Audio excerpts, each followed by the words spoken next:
Naku po, 1.1. So yung kanya yan guys, yung nasitas na yan, yun yung kanyang stabilizer sa baba, napakababa. So tingnan natin yung stabilizer sa taas. Ayun no. Naglalaro lang siya ng mas lalot na sa gitna na yan, yung nasa baba na yan. Yan.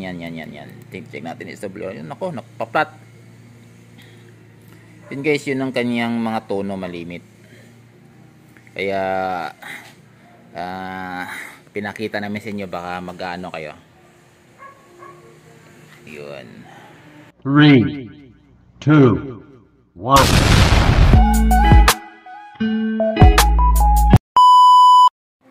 Guys, good morning.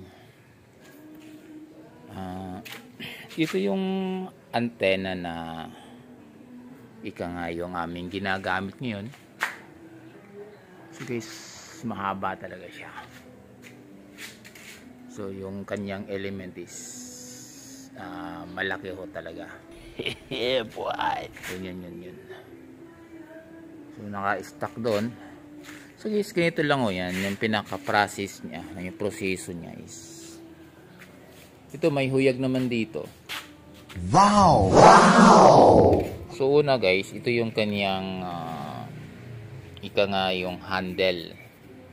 So open pa siya. And then itong kanyang element, ito. Yung unang ano niya. Ito. Dito yung ipapasok dito guys. So yan, pag nakapasok yan dito, ayan, pag nakapasok ho yan dito, sana all. Ayan, papasok ho yan dyan. Ganun na siya. Yan. Ibig sabihin, papasok ko dyan sa loob.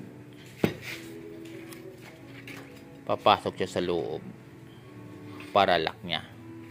So ganun mangyayari niyan guys. Yan. So ayan, lalagyan na natin. Ayan na natin yan. Okay, guys. Ang purpose nito ay yung kanyang ground, kasi ito wala siyang ground pag nilagay sa boom. So kaya siya nakaano dito sa kanyang radial. So i-ground natin doon sa kanyang clamp, yung U-clamp niya. Ayan. So guys, ito namang isa, ito yung sa dulong portion. So sa dulong portion is yung pangalawang coil niya, ito. So hindi pa anong hato eh. Dito naman siya ikakabit. So dugtong ho siya sa pangalawang portion. Yan. So imagine mo, itong portion na to nakadugtong. Ayan. So ito is, itong may coil na to is nakadugtong doon sa kabilang dulo na ito. Yan. So guys, ibig sabihin may kanyang ano to. May yung coil sa itaas, yung secondary coil, yung loading coil niya yan. So open lang siya guys, kasi hindi pa naman ano yan. Iba talagang nilalagay ho dyan. So dito guys, itong portion ho ito is loading coil din ho ito. Loading coil din po.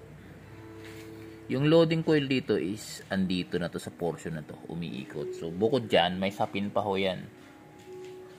And then pagkatapos ng loading coil, meron pa ho dito yan sa loob. Nasa loob, yung loading coil nito nasa loob po. Nasa loob ho dito.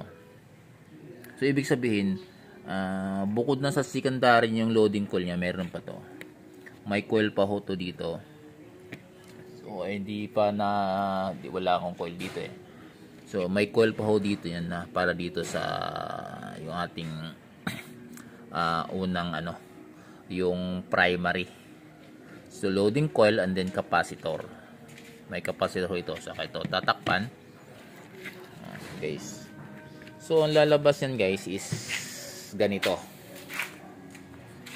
Ganito ang lalabasan yan. So ganito na siya kabuo. So ibig sabihin niyang ilalim ho niyan guys is loading coil. tsaka may capacitor. So ganun ang haba niya guys. Ang haba. Kung tutusin mahaba pa sa CP22E. So yan ang forma niya. So guys, ito yung kanyang ito yung kanyang radial. So tatlong radial. Dito ho nakasuksok ho yan. Dito nakasuksok sa radial na yan. So may lock naman ho yan. Yan, may lock naman ho yan. So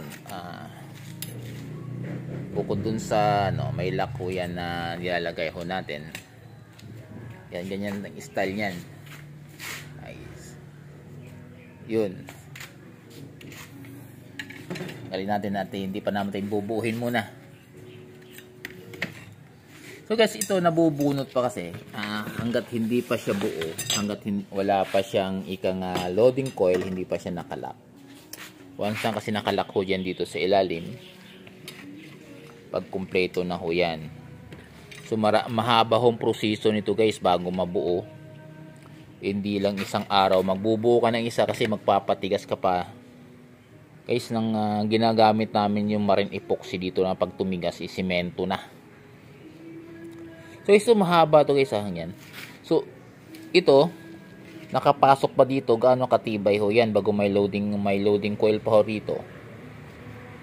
So ito yung kanyang, so wala pang butas ito kasi may dito yung U-clamp niya. U-clamp niya para dito.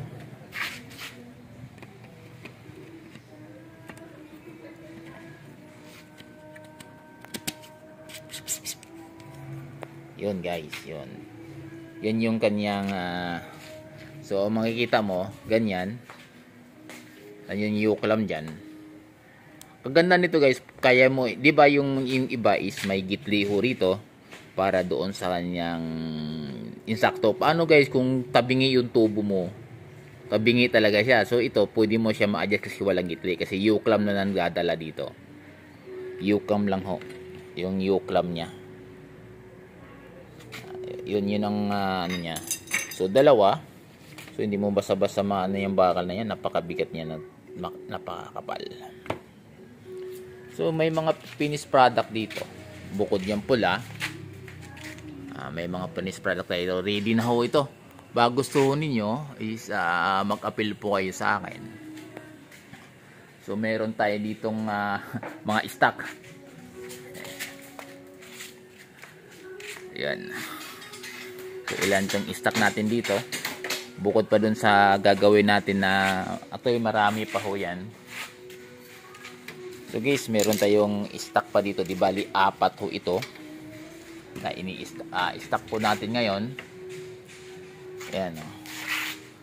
Yan ang available natin ngayon is itong 4 na ito.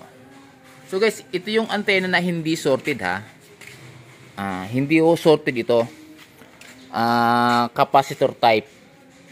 Capacitor type ho ito, hindi siya sorted. Kasi yung iba sorted ho antenna na yun eh.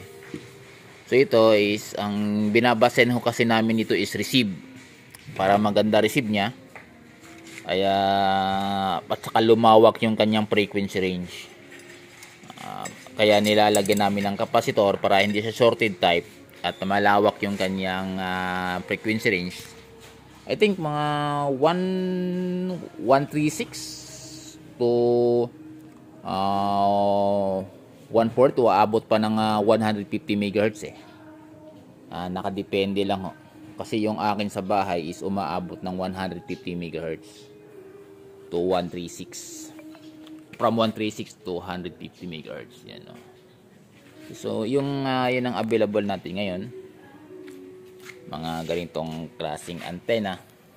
So guys, yan yung huyag ha. Yan yung huyag. So anyway, marami pang proseso ho ito. Marami pang proseso. So itong proseso na to, isang araw na ho ito. Dito pa lang yung pagpapatigas dito ng mga kailangan natin na hindi siya mabaklas. Yung mga proseso ho nito. So tagi-isang araw. So kaya ang gawa nito is sabay-sabay, mga 4 o 5 piraso. Para kinabukasan iba naman ang gagawin, ibang portion. Guys, So guys, i-check namin kung pakapakita namin yung SWR, saka yung kanyang frequency, saka yung kanyang ohms. Papakita ho namin kung papaano.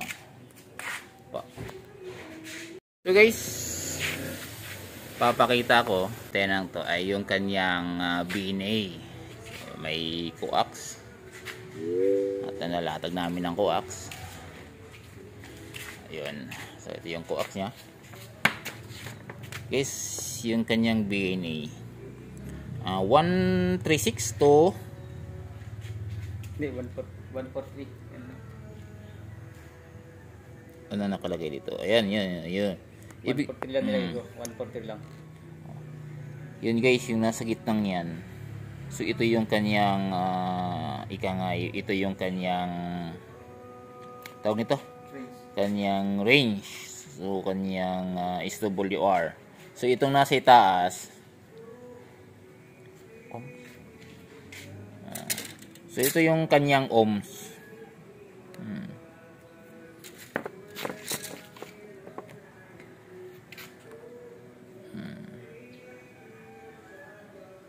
Yun yung kanyang ohms. Yun. Itong Yun yung ohms. So 65 ohms, 0.5. So dyan siya naglalaro yan, 48, 39. So naglalaro siya. Sige pa, 50 ohms. Yun, oh. So guys, naglalaro yung ohms niyan.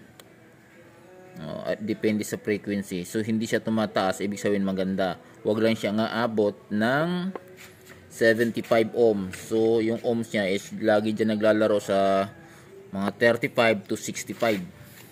Pasok ho lahat ho yan. Ano yan? O yung kanyang SWR guys yan 1.5, 1.52. So 1.52 dyan sa taas. Pag titingnan natin pababa, sige sa gitna, yun 1.2, 1.1,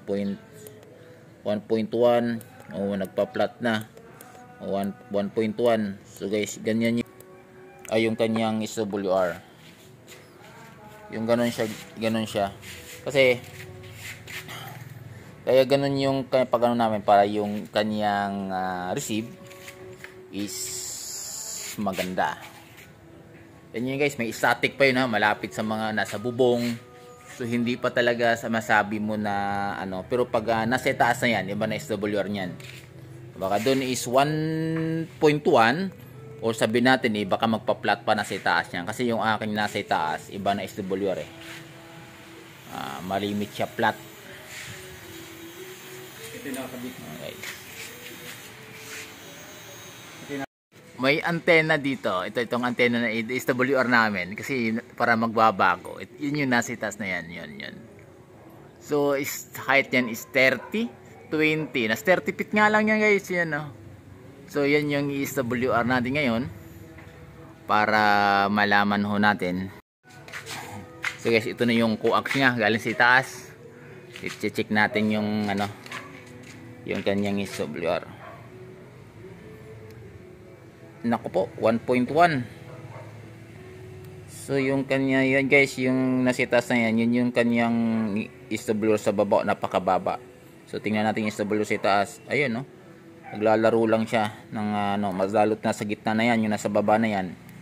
Yan. Check natin yung SWR. Yun, nako, nakapaplat. Yun guys, yun ang kanyang mga tono malimit. Kaya pinakita namin sa inyo, baka mag-ano kayo. Yun. Ayos, kita nyo naman sa BN yan po. Yun nga nasa itaas guys yung pinakita ko na 30 feet lang. So guys, update ko lang po kayo. At yung available ho natin is marami na po. Marami yung salamat.